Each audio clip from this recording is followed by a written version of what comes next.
very strong woman. At meron pong kasabihan, the strongest wings are those who fly alone. Ang ganda po, no? Mga pinakamalakas na pakpak, mga pinakamatayog lumipad ay yung mga mag-isa.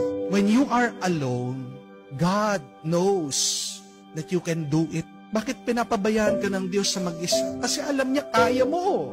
Kasi alam niya malakas ka. Kasi alam niya ikaw lang sa iyong kakayahan magtatagumpay ka. Huwag kang mag-alala. Kahit na nahihirapan ka, nasasaktan ka, napapagod ka sa buhay, kung mag-isa ka, isang mabuting balita yan. Hindi ka papabayaan na mag-isa ng Diyos kung hindi naniniwala ang Diyos sa iyong kakayahan.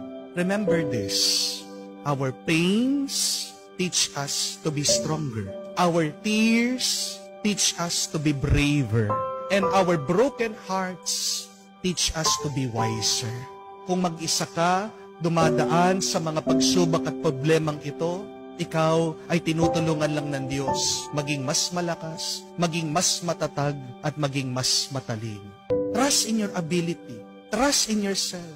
Magtiwala ka sa sarili mo dahil nagtitiwala ang Diyos